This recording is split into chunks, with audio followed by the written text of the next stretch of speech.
네, 안녕하세요. 작년에도 2020년 버전 가지고 강의를 했었는데, 이제 올해 2021년 QGIS 쿡북이 새로 나왔어요. 그래서 공공 데이터를 이용한 QGIS 실습, QGIS 쿡북 3.10 버전 기준으로 하고, 그 OSGO 한국어 지부 QGIS를 이제 퍼블리싱하는 단체죠. 거기 한국어 지부에서 이준호, 유병혁, 박민규 님께서 공저를 하신 책을 같이 좀 강의하고 같이 공부할 수 있도록 하겠습니다. 이 책은 뭐 전반의 프롤로그는 여러분들 각자 받아서 보시면 좋을 것 같고요. 일단 기본적인 실습 내용은 이준호 님께서 LH 그 내부 매뉴얼을 만드실 때 아크GIS 기반으로 그 만드셨던 그 실습 자료들을 QGIS 버전으로 좀 바꿔서 만든 것과, 아니면 유병혁 님께서 국립공원연구원 쪽에서 강의하시는 소스들을 같이 다 결합해서 넣게 됐고, 거기에다가 올해는 박민규 님께서 추가로 관련 내용들 기여하셔서 만들어진 책이고요.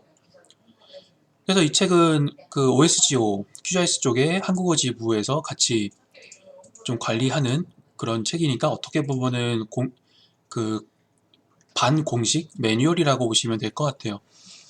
그래서 차례를 보시면 1장 QGIS 기초에서부터 시작해서 데이터 불러오기, 데이터베이스 관리, 공간 분석, 레스터 분석, 공간 데이터의 시각화, 그 다음에 지도 아틀라스, 지도를 만드는 것까지 해서 기승전결을 이루고 있고, 그 작년에 강의했던 경험을 좀 되돌이켜보면은 여기 있는 그 QGIS 쿡북의 내용만 다 한번 쓱 실습을 따라 하시고 자기 걸로 숙지를 어느 정도 좀 손끝으로 익혀두면은 QGIS로 나름대로 생각하는 공간 지리를 해결해 나가는 데 있어서 굉장히 큰 힘이 될 거라고 봐요. 그래서 어떻게 보면 입문서로서 손색이 없는 책이다 라고 말씀을 드리고 싶고요. 오늘 하게 될 내용은 위에 차례를 보면은 그 실제로 프로그램을 많이 만지는 건 아니고, 그래도 QGIS도 GIS니까 GIS의 개요, GIS란 무엇일까? 그리고 공간 데이터는 일반적인 데이터에 비해서 무엇이 다른가? 어떤 부분을 특히 유념해야 되는가를 소개를 할 거고, 그 다음에 QGIS는 특히 GIS 중에서 QGIS는 어떤 거고 어떤 이의를 가지고 있는지를 설명할 거고, 그 다음에 릴리스 버전이 어떤 버전을 쓸 것이다, 그 버전의 특징이 뭐다 라는 걸 소개할 거예요. 그 다음에는 QGIS를 어떻게 설치하는가에 대해서 잠깐 소개를 할 거고, 환경 설정까지 들어갈 겁니다. 시간이 조금 남는다면은 일단은 뭐라고나 할까, QGIS 가지고 했던 프로젝트를 잠깐 소개하거나 할 수도 있을 것 같고, 그렇습니다. 그리고 공간질이나 마인드맵에 대해서 잠깐 소개를 할 수 있지 않을까 싶어요.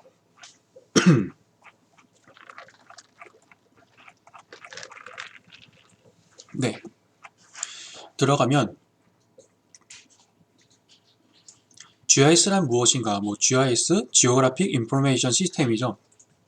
이전에는 이것을 두고 그 지리정보 체계, 지리정보 시스템이라고 불렀는데, 요새는 그 지리라고 하는 게 어떻게 보면 지나치게 한정적인 의미를 담고 있어서 좀 더 포괄적으로 그 GIS라고 하는 게 그 이전보다도 더욱더 적용할 수 있는 분야가 넓어지고 있어요. 그래서 공식적으로는 공간정보 또는 공간정보라고 부르고, GIS를 공간정보 체계, 공간정보 시스템이라고 부르게 됩니다. 뭐 여기 쓰여져 있는 대로 지구상에서 발생하는, 사실 이것도 정확하진 않은 게, 뭐 공간정보 시스템, 지리정보라고 하니까 지구라고 생각하기 쉬운데, 공간정보라고 말을 바꿔서 넣게 되면은 지구를 벗어난 우주에 있는 관련된 좌표나 공간정보, 천체 관측 정보도 어떻게 보면은 공간정보라고 볼 수도 있겠죠. 그래서 뭐 근데 보통 절대 다수의 데이터는 지구상에서 발생을 하니까 그렇게 보시면 되고, 시공간상에, 이 말도 중요한 게, 공간 정보는 필연적으로 공간상의 데이터잖아요. 그쵸? 왜냐면은 일단 공간과 관련된 속성이 없는, 공간과 관련된 데이터가 없는 거는 비공간 데이터니까, 공간 데이터란 말 자체가 공간상이라고 하는 의미를 가지고 있고, 여기에다가 그 공간이라고 하는 게 약간 횡단적인 그런 정보라고 치면은, 여기서 시간을 더하게 되면은 좀 종단적인 그런 의미를 갖게 돼요. 그래서 어떻게 보면은 그 분석할 때 있어서도 좀 패널 분석이라고 하는 말이 있잖아요. 그 일종의 리그레션의 일종인데, 패널 분석이라고 하는 게 뭐 질적 데이터를 추적 조사할 때 그 패널이 아니라 하게 되면은 일단 공간적으로도 다른 그 그룹들을 가지고 비교해서 따로 취급해서 분석을 할 수 있다는 의미고, 그 패널 분석은 어떻게 보면은 그 시간 단위의 정보도 같이 포함하고 있는 게 패널이고, 그렇습니다. 시계열이 어떻게 보면 패널에 포함되어 있는 건데, 공간 데이터는 필연적으로 공간이라고 하는 속성을 가지고 있는 것과, 그리고 공간이라고 하는 게 시간에 따라서 변하기 때문에 또 필연적으로 서브로 이제 시간과 관련된 정보가 같이 붙기 마련이에요. 그래서 완전한 형태의 공간 데이터라고 하면 기본적으로 좀 시공간적인 속성이 같이 들어있는 데이터이지 않나 이렇게 생각해요. 그래서 모든 현상들이라고 했을 때 이걸 전문적인 용어로는 공간 사상이라고 합니다. 공간적 또는 지리적 사상. 이 사상이라고 하는 게 그 무슨 뭐 노자의 무의지치 사상이라든가 아니면 뭐 기독교 윤리 사상이라든가 그런 의미의 사상이 아니라 뭐 자본주의 아니면은 뭐 무슨 주의 같은 사상이 아니라 말 그대로 그 이벤트라고 생각하시면 좀 편해요. 약간 이벤트라고 생각하시면 좀 더 간단하게 이해할 수 있을 것 같아요. 그래서 뭔가 현실 세상에서 일어나고 있는 온갖 뭐 범죄 정보라든지 아니면은 우리가 길을 가는 루트라든지 관심이 있는 그 맛집의 위치라든지 아니면은 우리가 살고 있는 그 행정구역의 면적이라든지 그리고 공간과 관련된 각종 현상이나 이벤트들이 통틀어서 공간적 또는 지리적 사상이라고 부르는 거고, 그거를 풀어서 모든 현상들의 위치 정보라고 말하고 있어요. 그리고 이거는 벡터랑 레스터라고 이렇게 써주시긴 했는데, 이따가 좀 더 자세하게 설명을 하겠지만은 대표적으로 이 벡터는 무엇을 의미하냐면은 정확한 위치나 약간 그 좌표 수학적으로 유클리드 계약적으로 나타낼 수 있는 그런 위치 값 자체를 나타낼 수 있는 것들이고, 레스터 같은 경우에는 그런 좌표 값들이 아니라 그 이미지, 약간 우리 픽셀 단위 이미지 있잖아요. 이미지 파일과 같이 나타낼 수 있는, 그러니까 정확한 위치의 좌표를 나타내고 있진 않지만은 일련의 공간을 이런 그물처럼 쪼개서, 그러니까 정확한 위치를 특정하기 어려운 경우에 그 공간 단위를 이런 식으로 약간 이런 격자나 단위 공간별로 나눠서 대표값을 취하게 하는 방식 두 가지가 있어요. 그러니까 정확한 위치를 특정해서 보여주느냐, 아니면은 그 대략적인 위치에 따른 대표값을 공간 단위마다 구분해서 이미지 나타내느냐에 따라서 뭔가 데이터 포맷도 다르고 분석하는 데 쓰이는 방식도 다르고 분석하는 방법도 다르고 시각화하는 방법도 다르게 돼요. 그래서 크게 벡터랑 레스터의 두 가지 체계가 있다라고 보시면 돼요. 그런 위치 정보랑 여기서 중요한 게 이런 공간 정보 체계에서 공간 정보는 이러한 위치 정보하고 속성 정보를 결합합니다. 그러니까 위치 정보, 속성 정보를 같이 결합해서 마치 일단 기독교 쪽에서 보면 삼위일체라고 하는 그런 개념이 있잖아요. 뭐 그런 것처럼 GIS는 어떻게 보면 이위일체라고 생각할 수가 있어요. 그러니까 위치 정보만 있어도 안 되고 속성 정보만 있어도 불완전해요.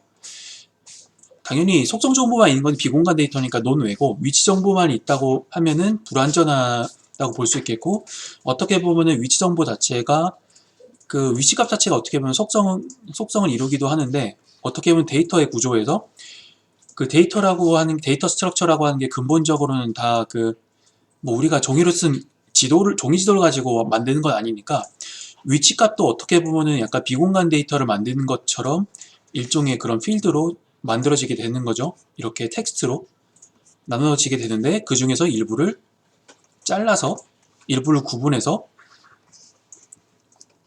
그 위치 값을 나타내기 위해서, 그러니까 위치 정보를 나타내기 위한 부분이 있는 거고, 일부는 이제 속성값,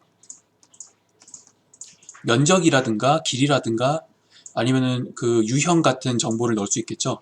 이걸 구분해서 취급하는 거예요. 그러니까 정확히는 이게 아주 완전히 뭐 외따로다가 아니라 이제 근본적으로는 비공간 데이터처럼 그 무슨 컴퓨터상에 저장된 그런 텍스트 형식의 데이터라고 문자열 형식의 데이터라고 하는 점에서는 동일할 텐데 다만 그 공간 정보라고는 특수성을 반영시켜주기 위해서 그 데이터를 따로 구분해서 달리 취급한다는 것 뿐입니다. 그래서 그 유형이 하나는 위치를 정보를 담고 있는 위치 정보 부분하고 속성 정보를 담고 있는 속성 정보 부분이에요.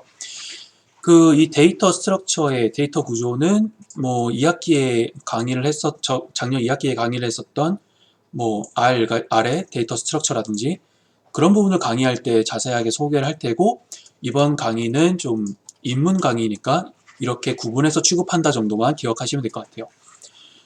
그래서 주로 컴퓨터란 툴을 이용하게 되고 입력, 저장, 검색, 갱신 등의 다양한 정보 조작 행위를 할 수 있죠. 정보 관리나 조작 행위를 할 수 있고요. 처리해서 분석까지 들어가게 돼요.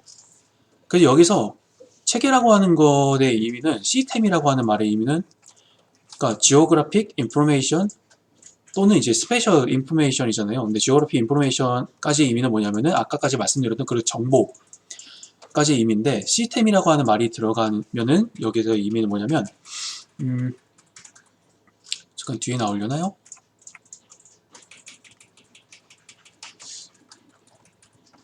뭐라고는 할까? 일단은 그 우리가 도시공학과니까 도시를 생각하면은 그냥 우리가 살고 있는 주택만 있는 게 아니잖아요. 하나의 도시를 이루려면은 도시야말로 하나의 시스템이라고 생각하시면 돼요. 우리의 신체도 시스템이고 이런 계를 이룬다라고 했을 때는 가령 이제 도시도 무슨 뭐 기반시설 그런 기반시설 아니면 뭐 건물 이것들을 관리하는 그 행정 체계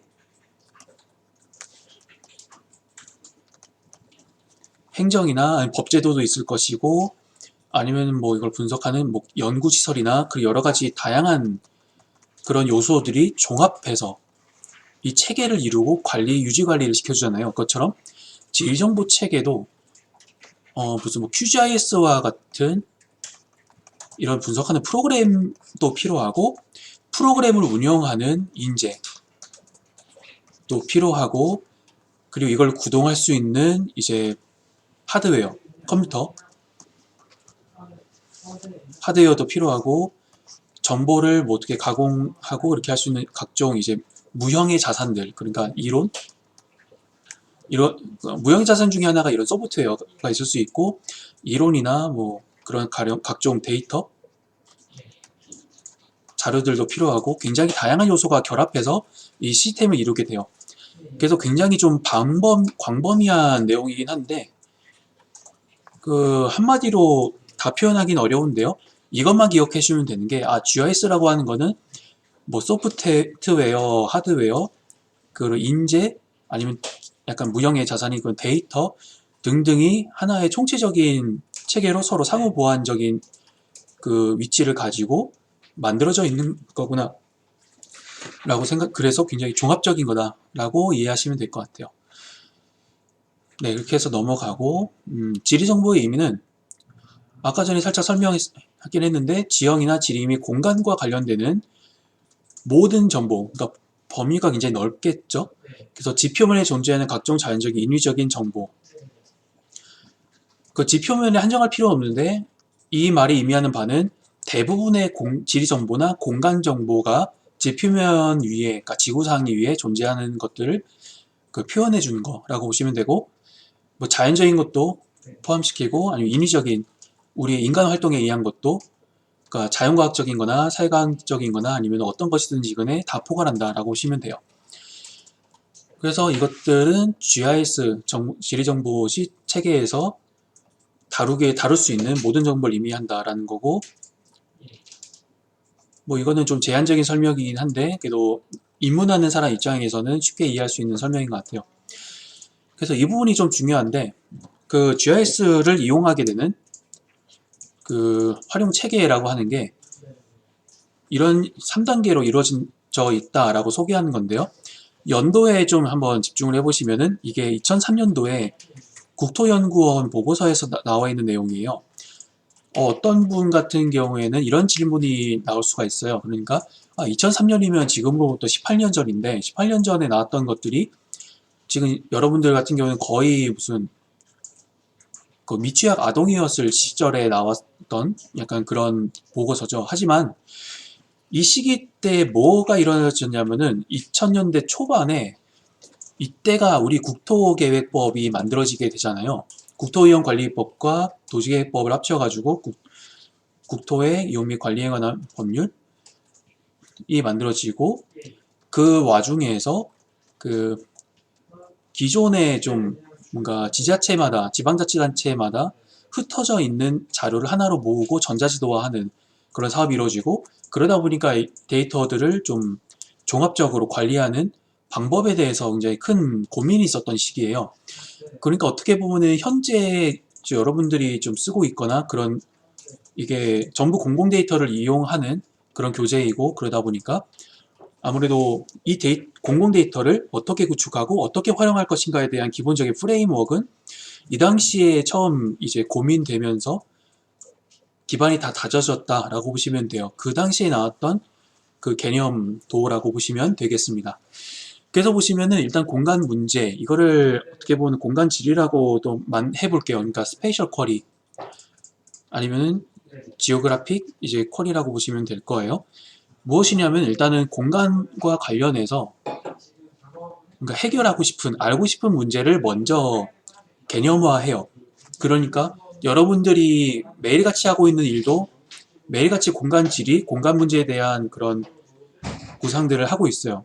대표적으로 오늘 점심 어디서 먹을까? 라는 걸 생각했잖아요.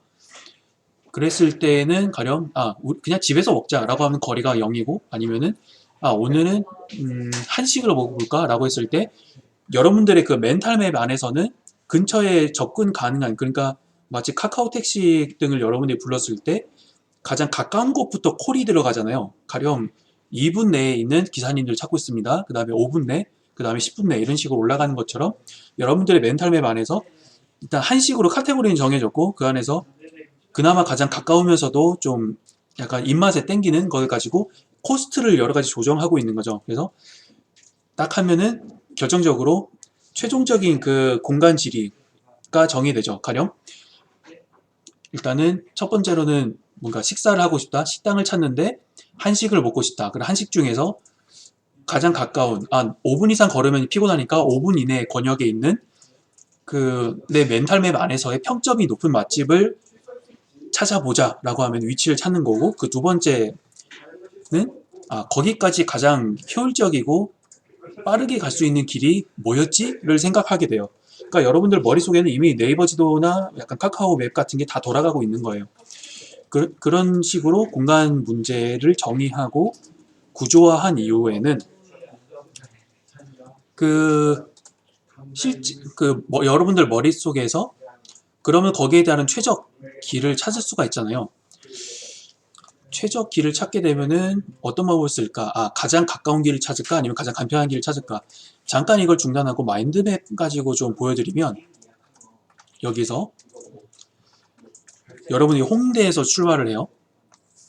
여기서 출발을 하고 가고 싶어 하는 곳이 여기 KFC를 가고 싶어요. 일단 공간 지리는 홍대에서 KFC를 가는 거예요. 그렇게 정해졌고, 두 번째는 이쪽으로 가는데 어떻게 가야 되지? 라고 할 때 이제 여러 가지 분석 방법을 쓸 수 있을 거예요. 뭐 GIS상에서는 네트워크 분석, 약간 그래프 티어리를 이용해서 분석을 하게 될 텐데, 가령 일단 여기서 첫 번째 최소거리, 두 번째 그 인지거리라고 할게요. 공간 구문론의 뎁스라고 하는 개념이 있는데, 그런 것처럼 첫 번째는 무슨 얘기냐면은 분석 솔루션이 있어가지고 거리를 최소화하는 그런 쪽으로 가고 싶다. 그러니까 가장 짧은 최단 거리, 최단 시간 내에 KFC로 가고 싶다. 나는 정말 배가 고프다. 라고 하는 것과, 아니면 두 번째는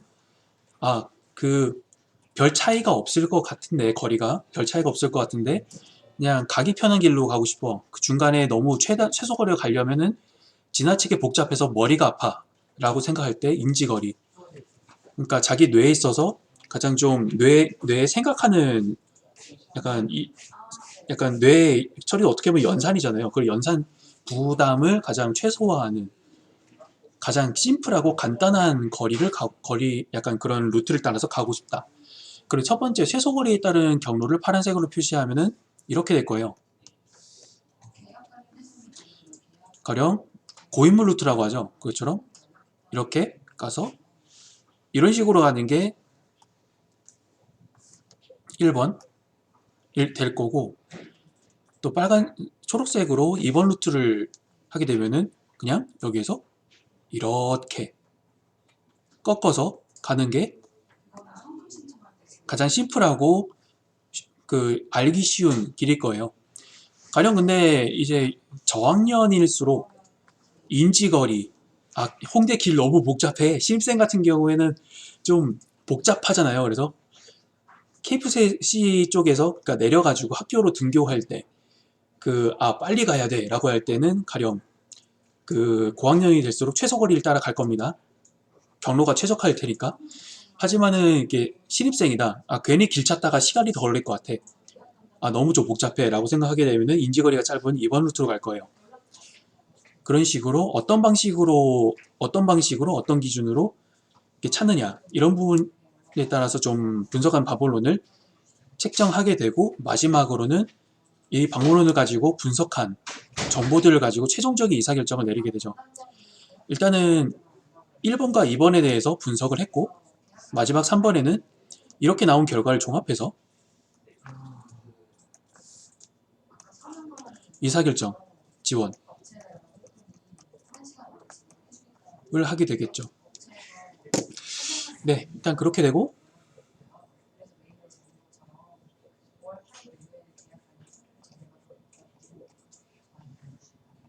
마지막 두 번째가 그런 내용이고, 세 번째는 그 분석한 내용을 종합해가지고 의사결정을 지원하는 거. 이 결과를 따라서 최종적으로 결정했어. 그 식당은 어디를 갈 거고 그 식당까지 가는 길은 이런 길을 따라갈래 라고 생각하고 그대로 행동하는 거죠. 그런 방식으로 GIS 기반 공간 분석이 이루어지는 거예요. GIS를 활용하는 게 그런 방식으로 이루어지고요. 공간 정보의 지오코딩이라고 하는 거는 일단 넘어가도록 할게요. 지오코딩이라는 게 데이터 전처리랑 좀 비슷하게 쓰이는 말이긴 한데, 기본적인 데이터를 공간 정보화 시켜서 레이어 하나하나의 공간 정보 레이어를 만들고, 그 레이어를 여기 나오는 것처럼 각종 시각화를 통해서 도출해낸 다음에 하나의 시스템의 체계로 종합하는 그런 과정을 거친다는 의미고요. 아까 살짝 설명드렸던 것처럼 공간 데이터는 벡터랑 레스터 방식으로 나뉘게 되고, 벡터 같은 경우에는 이제 쉽게 설명해서 공간적인 사상에 종합하는 게 공간 데이터라고 했죠. 공간 데이터 피처라고 하는데, 이 객체에 대해서 정확한 위치를 특정할 경우 각 공간 더의 정확한 위치를 특정할 경우, 레스터 같은 경우에는 그 대략적인 범위, 공간 단위라고 할게요.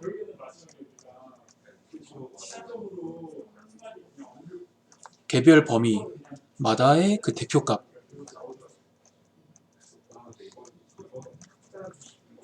평균값을 취할 수도 있고 아니면 최대값을 취할 수도 있고 그런 거고, 그런 유형의 데이터라고 보시면 되고요. 그에 따라서 쓰이는 그 방식이나 분석하는 그 솔루션, 방법론 등이 좀 많이 상이하니까 구분해서 보시는 게 좋겠고, 그 공간 데이터의 정확한 위치들을 나타내는 방법이 여기에서 점과 선과 면이 있다는 얘기예요. 그 도형 자체가 점선면으로 이루어져 있다는 거는 다들 알고 계시죠? 이런 점이라든가 점이 이어져서 만들어지는 선이라든가 그 패곡선, 이제 패곡선이 그 그래프 이론을 따지면 하나의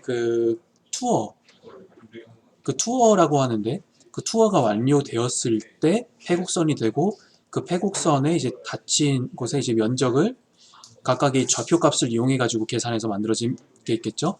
면적을 구할 수 있는 게 면이고, 그렇습니다. 이런 식으로 해야겠다.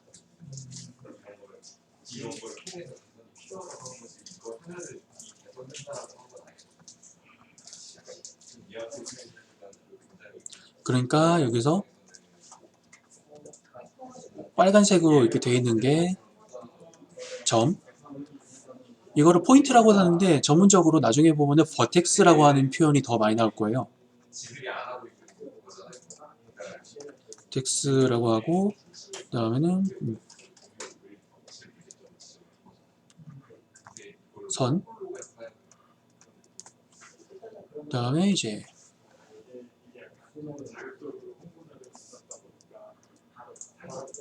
면, 이렇게 세 가지로 구성된다고 보시면 되고요. 그 다음에 일단 픽셀 같은 경우에는 이걸 픽셀이라고 하면 그냥 이미지 데이터 같으니까 전문적으로는 그리드나 레스터 셀이라고 합니다. 무슨 말이냐면은 이제 픽셀이라고 하는데 이보다는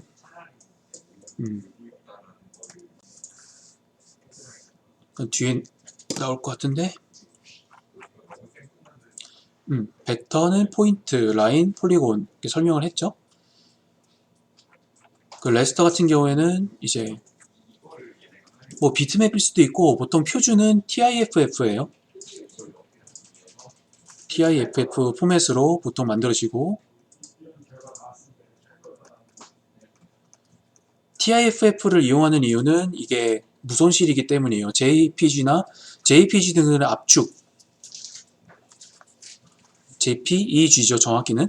JPEG 등은 이제 압축된 것이기 때문에 레스터 정보를 좀 저장시키기에는 좀 살짝 부적절하고 TIFF가 무압축, 쭉 원본 데이터를 쓰기에 좋기 때문에 TIF를 주로 쓰게 되고 이런 그러니까 비트맵이라기보다는 이미지 형식으로 만들어졌다고 보시면 되고 픽셀로 구성된다고 하지만은 전문적으로는 이제 그 그리드나 그리드 셀이나 아니면 레스터 셀로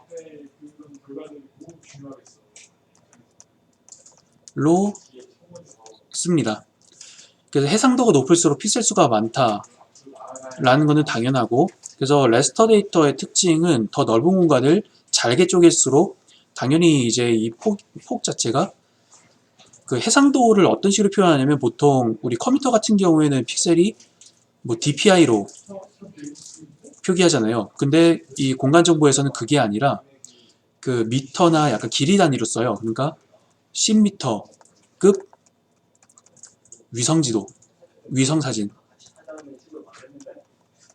그러니까 레스터 형식의 데이터의 대표격이 위성사진인데 10m급 위성사진 또는 무슨 20m급 위성사진 이런 식으로 표기해요. 여기서 10m라고 하는 건 무슨 의미냐면 레스터 셀의 한 변의 길이가 보통 정사각형이 되는데 이 레스터 셀은요. 이 되는데 이 정사각형 한 변의 길이가 10m라는 의미예요. 그렇다고 한다면 이게 해상도가 10m, 20m급에서 10m급으로 2분의 1로 줄어들면은 해상도는 2의 2승인 이제 4개 데이터의 수는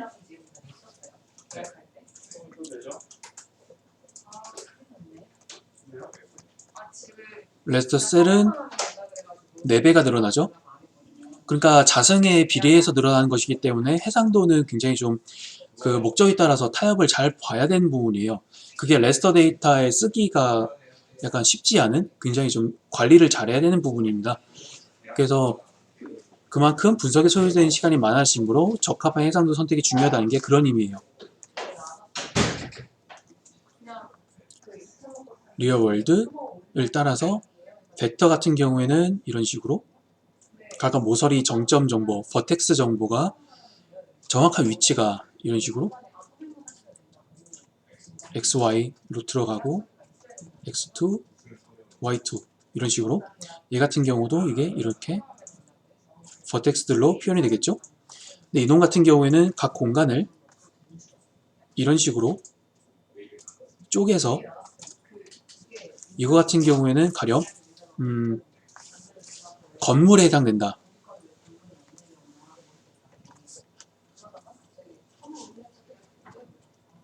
아니면은 이게 도로에 해당된다. 일 때마다 이제 건물일 때는 1, 도로 일 때는 2 이런 식으로 한다면은 여기가 각각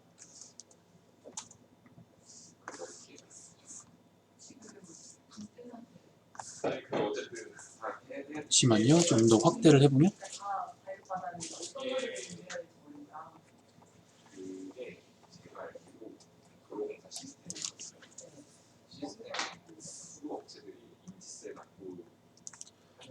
실제 이 데이터 안에는 이런 식으로 대표값이 취해져 있다는 얘기예요. 뭐 이런 식으로 그렇게 되고 어쩌면은 그 벡터 데이터 같은 경우는 가령 이런 식으로 돼 있었다고 보면은 그러니까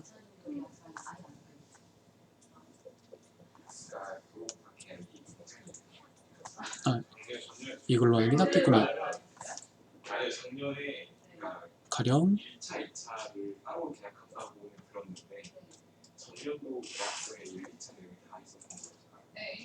이렇게 한다고 치면은 여기 중에서 좀 전체적으로 봤을 때 이제 좀 내부적인 알고리즘이 있을 거고 실제로는 벡터 데이터가 이렇게 지나간다고 했을 때 레스터로 변환한다면 대체적으로 이렇게 대표값이 판별했을 때 도로라고 판별해야 되냐 아니면 도로가 없는 걸로 판별해야 되냐에 따라서 데이터가 아예 없는 공데이터가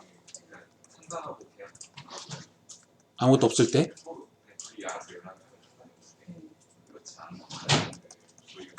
이런 것들은 이제 0으로 판별되는 거겠죠.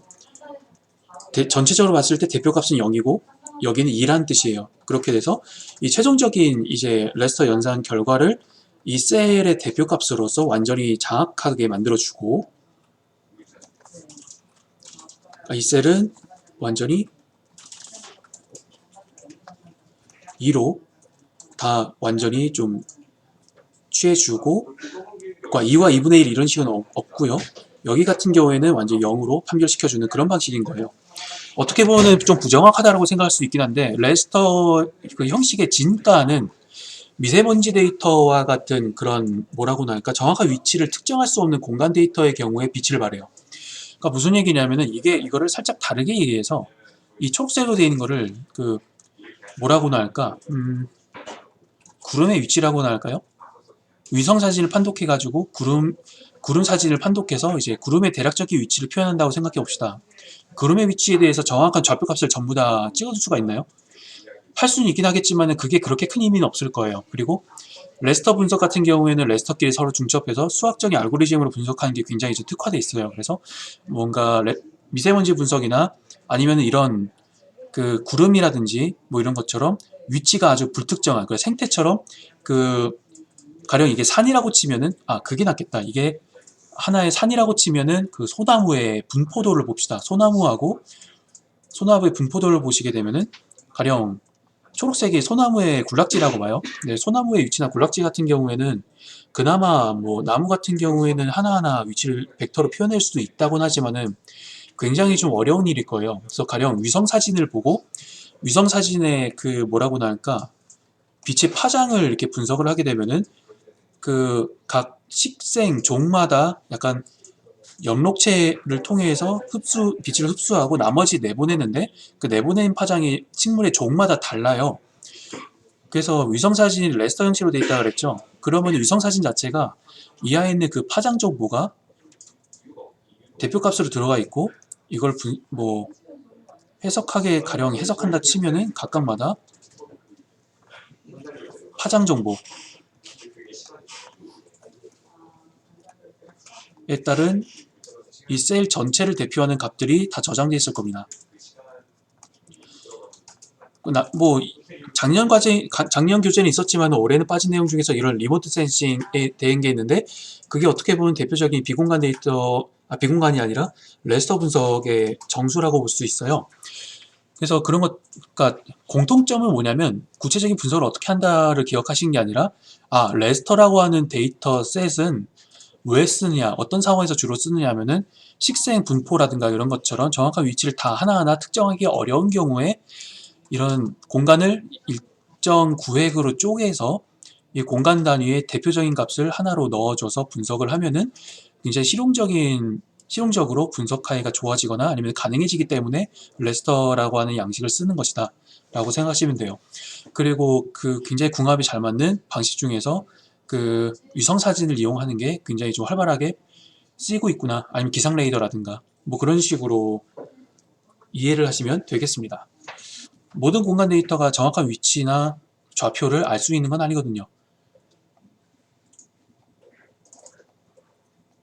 아무튼 그런 거고, 네, 넘어가서 그 다음에 그러면은 일단 QGIS는 무엇이냐라고 했을 때, 이런 GIS를 분석하는 당연히 GIS 분석을 위한 프로그램이겠죠. GIS 분석의 내부에는 데이터의 전처리, 아니 데이터를 불러온 것부터 시작해서 그 데이터를 가공하고 다시 저장하는 것까지를 포함한 전처리 과정도 포함되고, 분석하는 것도 같이 들어가고, 그 다음에 그 분석한 것들을 시각화해서 이제 공유하는 것까지 다 망라하는 프로그램이고요. 뭐 그래서 공간 데이터의 조회, 편집, 분석 기능을 제공한다. 그 다음에 중요한 거는 대표적인 오픈소스 데스크탑 지리정보 시스템이다 라는 거, 오픈소스가 중요하고요. 그리고 데스크탑에서 돌아간다. 개발은 2002년도에 개발에 착수하기 시작되면서 만들어졌는데, 과거에는 에즈리 아크GIS가 압도적으로 더 우월했는데, 그 요즘에는 사실 QGIS로도 웬만한 작업들을 할 수가 있고 그렇습니다. 그래서 굉장히 좀 요즘에는 아크GIS도 나름대로 그 아직 QGIS가 따라가기 어려운 파워풀한 영역이 있긴 하지만은, 그 일반적인 작업을 할 때에는 QGIS로도 웬만해서는 좀 이용 가능해요. 그래서 굉장히 저도 원래는 아크GIS로 주로 분석을 하고 메인 툴이 아크GIS였는데 작년부터 QGIS로 병행하고 있어요. 그렇게 하고 있고요. 뭐 운영체제는 이제 다양하죠. 일단은 MS 윈도우나 리눅스, 맥 등까지 다 이용할 수가 있고, 라이선스는 오픈소스니까 영리 목적으로도 마음껏 이용할 수가 있다 라는 거고, 파이썬이랑 C++로 만들어져 있죠. 뭐 릴리스 정보는 뭐 보통 이제 배포 버전, 개발 버전 등이 있는데, 중요한 거는 장기 지원 버전이라고 했어요. LTR이라고. 롱 릴리즈라고 하는 게 있는데, 장기 지원 버전이라고 해서 좀 뭐라고나 할까, 오픈소스 프로그램의 고질적인 문제점이라고나 할까요? 그거는 좀 상용 프로그램에 비해서 완성도라고나 할까, 그 약간 잔 버그가 많을 수가 있어요. 하지만은 QGIS 같은 경우에는 좀 그래도 안정성이 보장된, 안정성이 어느 정도 검수된 버전을 LTR 버전으로 따로 관리를 해요. 그러니까 계속 배포 버전으로 이렇게 좀 배포 버전으로 개발이 되었던 것들 중에서 그 이 OSGeo 커뮤니티 내에서 이놈은 그래도 안정적이 되었다, 뭔가 버그를 어느 정도 수정하고 안정화됐다라고 하는 버전에 LTR 딱지를 붙여요. 그래서 이번 거 같은 경우에는 3.10 버전이 이 LTR 버전인 거고요. 조만간에 이제 3.16 버전으로 LTR 버전이 올라간다고 합니다. 염두에 두시면 될 것 같고, 넘어갈게요. 네. 뭐 배포된다고 하는 얘기는 뭐 그냥 그렇구나 하고 넘어가면 되고, 중간에 LTR 딱지가 붙죠. 현재는 3.10 버전이긴 한데 조만간 3.16 버전으로 올라갈 겁니다. 조만간에 이렇게 3.16 LTR이 뜰 거예요. 그렇게 보시면 되고, QGIS 설치 같은 경우에는 일단 뭐 장기 유지 버전 아까 말씀드렸고요. 일반적으로는 장기 지원 버전, LTR 버전 사용하는 걸 권장드려요.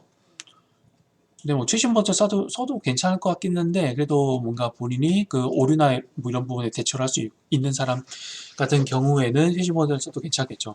근데 별로 권장하진 않는다, 입문자에게는 이라는 거고, 설치 같은 경우에는 뭐 그렇게 어렵지 않아요. 그래서 뭐 넘어가도록 할게요. 중요한 거는 일단은 비용이 없다. 그냥 프리고에 완전히 무료예요. 여러분들이 그걸 가지고 돈을 번다고 하셔도 그게 큰 장점이에요. 그래서 좀 뭔가 뭐라고나 할까, 그래서 좀 노 라이센스 피라고 하는 게 장점이 뭐냐면 여러분들이 일단은 지금 배우시고 나서 나중에 그 어디냐 엔지니어링 회사라든가 연구원 등을 갈 수 있잖아요. 그러니까 용역, 용역사, 연구소 아니면은 뭐 공기업 여러 가지 기타 등등이 있죠. 근데 여기에서 아무래도 GIS를 다룰 줄 압니다라고 하면은 굉장히 좀 플러스 알파가 있어요. 네, 그리고 생각보다 다룰 줄 아는 사람들이 적어요. 실제 이걸 가지고 업무에 좀 GIS를 깨작깨작 해봤다고 하더라도 제대로 뭔가 자기 손끝으로 실무적인 역량을 갖춘다, 지도를 제대로 만들 줄 안다, 아니 공간지리 회사에 공간지리가 있으면은 이 공간지리에 따라서 분석하는 모형, 분석 모형, 문제 해결을 어떻게 하는가에 따라서 공간지리 해결할 수 있는 능력을 갖춘다라고 하는 거는 엄연히 달라요. 그런 능력을 갖춘 사람이 매우 적어요, 생각보다. 그래서 용역사든 연구소든 공기업이든 간다고 했을 때 GIS 처리 능력을 가지고 있다라고 했을 때에는 나름대로 여러분들의 든든한 그 서브 웨폰이 될 수 있을 거예요. 문제는 그 일단 갔어요. GIS가 없대요. 알아서 하래요. 라고 하면은 뭐 아름아름 여러분 노트북에 뭐 불법적으로 어떻게 프로그램 설치해서 할 수도 있겠지만은 보통은 그렇게 하면 안 되잖아요. 그래서 아니면은 정말 필요한 회사들은 설치하고 있는 경우가 있는데 그렇다라고 하더라도 가령 어떤 경우까지 있냐면은 현재 아크GIS가 아크GIS를 익혔다고 칩시다. 아크GIS 한 10.6 버전이 최신인가요 요즘에? 10.6 데스크탑이나 아크GIS 프로. 프로는 제가 잘 안 해봐서 이걸 아크 프로라고 해야지. 아크 프로 무슨 뭐 X 버전이 있다고 치면은 실제 회사에 들어가서 써보려고 하니까 버전이 무슨 뭐 아크GIS 그러니까 아크 프로를 공부했는데 아크GIS만 있다든가 아니면은 아크GIS 10.6 가지고 연습을 했는데 가니까 아크GIS 한 9.3 버전이 깔려 있다든지 아니면은 10.0 버전이 깔려 있다든지 그런 거예요. 그래서 인터페이스라든가 쓸 때 약간 미묘한 부분에서 본인이 손끝으로 익혀왔던 그 노하우가 통하지 않아요. 그러면은 굉장히 크게 문제가 되겠죠. 제약이 되거나 아니 데이터라든지 그런 분석 환경도 문제가 되고 그런 면에서 이게 그 QGIS는 오픈 소스니까 그 강의 계획서에서 왜 QGIS를 굳이 구태여 하는가에 대한 내용인데 만약에 여러분들이 QGIS를 공부를 하셨으면은 사실 아크GIS나 QGIS는 툴일 뿐이고 GIS를 다루는 데서 진정한 역량은 그 공간 지리, 스페셜 쿼리를 제대로 구조화하고 해결해 나가는 그 로직을 짜는 게 더 중요하긴 한데요. 일단 툴도 중요하잖아요. 그런 면에서 QGIS를 가지고 연습을 계속 해오셨다면은 일단 QGIS 가지고 계속 뭔가 약간 분석을 자동화하는 모듈러도 있고 그런 소스들을 마음껏 쓸 수가 있고 회사를 용역사든 연구소든 공기업이든 간에 어디를 가든지 간에 그냥 가서 이거를 뭔가 분석해 주세요. 도면을 만들어 주세요. 데이터를 처리해 주세요. 라고 했을 때 그냥 그대로 회사 컴퓨터든 여러분들 노트북이든 QGIS 들어가서 장기 지원 버전 설치한 다음에 그냥 그대로 쓰시면 돼요. 그런 부분에서 여러분들이 공부했던 거, 노하우 쌓아놨던 거, 그것들을 아무런 제약 없이 어디를 가서든 언제든 쓸 수가 있다는 게 매우 큰 장점입니다. 이거는 굉장히 큰 차이점이에요. 그래서 QGIS 쓰는 거고, 그 아크GIS 같은 경우에는 일단은 비싸요. 비싸고, 요즘에는 QGIS로도 아크GIS에서 할 수 있는 것들을 제가 한번 테스트를 해봤는데 웬만해서는 다 할 수가 있겠더라고요. 일단 아크GIS의 그 매뉴얼에 있는 모든 기능들을 다 써본 입장에서 QGIS도 그 대부분을 다 따라할 수가 있다.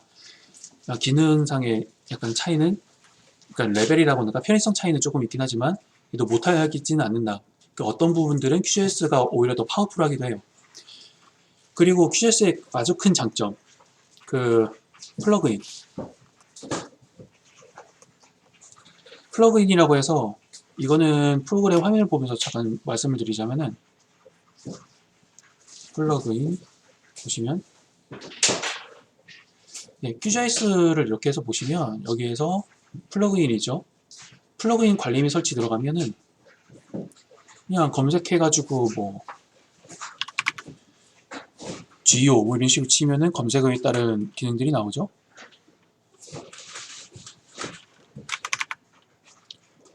지오 프로세서 뭐 등이 있고,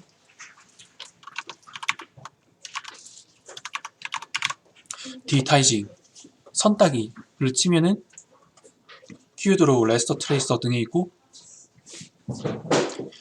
이것들이 뭐라고나 할까, QGIS 커뮤니티 내에서 계속 개발되고 있어요. 그 좌표 독주하는 프로그램도 나오고 다양합니다. 그래서 지속적으로 계속 개발되고 있는 플러그인을 그때 상황에 맞춰서 설치해서 치면 되는데, 아크GIS 같은 사용 프로그램 이거 하나하나가 다 추가 라이센스 비용이 들어가고요. 아니면 여러분들이 좀 더 약간 파이썬, C불프가 파이썬이 이 개발 언어라고 했잖아요. 여러분들이 파이썬 개발 능력이 있으면은 자기에게 맞는 플러그인을 개발해서 쓸 수 있고, 아니면 분석 솔루션을 이렇게 파이썬으로 짜신 다음에 파이썬 콘솔에 불러들여서 그대로 실행시키는 방식으로 여러분만의 분석 솔루션을 만들 수가 있어요. 그런 자유도가 있고, 물론 아크GIS도 할 수 있긴 하지만은 아크GIS는 좀 할 때 라이센스에 좀 한계가 있습니다. 그런 부분이 있고, 그렇고요. 뭐 설치하고 난 다음에 환경 설정 같은 경우에는 뭐 강의에서 할 내용은 아닌 것 같아요. 메뉴를 뭐 영문으로 하게 하는데, 저는 일단 강의를 위해서 한글로 넣긴 했지만은 제 개인 노트북에서는 영문으로 하고 있어요. 여러분도 웬만하면은 그 전문 용어나 나중에 논문 보시거나 했을 때 이게 영어로 좀 익숙해지시는 게 유리해요. 그래서 설치하실 때 웬만하면은 영어로 설치를 하시는 걸 추천드릴게요. 권장해요. 플러그인 최신 정보는 플러그인은 뭐 응용 프로그램 새로운 기능을 쉽게 추가할 수 있다. 아까 말씀드렸고, 수시로 추가된다고 하니까 QGIS 기능을 강화한 핵심 요소라고 하는 거. 핵심 요소 같은 경우에 실험적인 플러그인이 아니라 핵심 플러그인은 OSGeo 핵심 개발자 커뮤니티에서 빡세게 관리를 해요. 어느 정도 수준이라고 하면은 GIS에 대한 기술 표준이 있거든요. 그러니까 국제적인 표준이 있는데, 국제적인 표준에 준해서 약간 기술 표준을 준수해서 만들어집니다. 그렇기 때문에 믿고 쓸 수가 있고요. 뭐 업데이트 확인은 뭐 설정해서 이렇게 체크한다고 하고, 이것까지 하나하나 강의할 필요는 없을 것 같아요. 일단 여기까지 기본적인 내용을 훑어봤고요. 그래서 QGIS는 일단 설치는 일반적인 프로그램 설치하는 거랑 사실상 뭐 같기 때문에 문제가 없을 거라고 생각하고, 다음 시간부터는 뭐 이렇게 QGIS 실습 데이터를 가지고 진행을 할 거고, 뭐 그러네요. 그래서 QGIS가 또 아크GIS 같은 다른 프로그램에 비해서 좀 더 강력한 게, 일단 그 URL 이용해서 이런 베이스맥 가져오고 합성시키는 게 매우 간단하더라고요. 뭐 이렇게 가져오거나 아니면은 네이버 지도나 다음 지도를 가져오기도 편하고. 여기 보시면은 이걸로 하자. V월드 스트리트맵.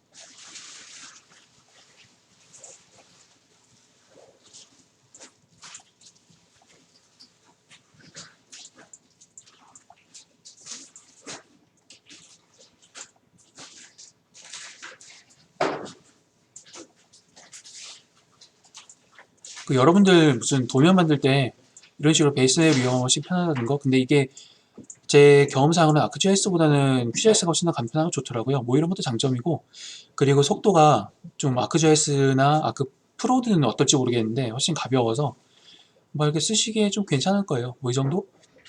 고요. 일단 오늘은 본 강의는 이 정도까지로 하겠고, 지금 뒤에 내용은 일단 영상 녹화를 마무리하고 이어서 하도록 하겠습니다. 일단 여기까지 1차로 마무리하도록 할게요.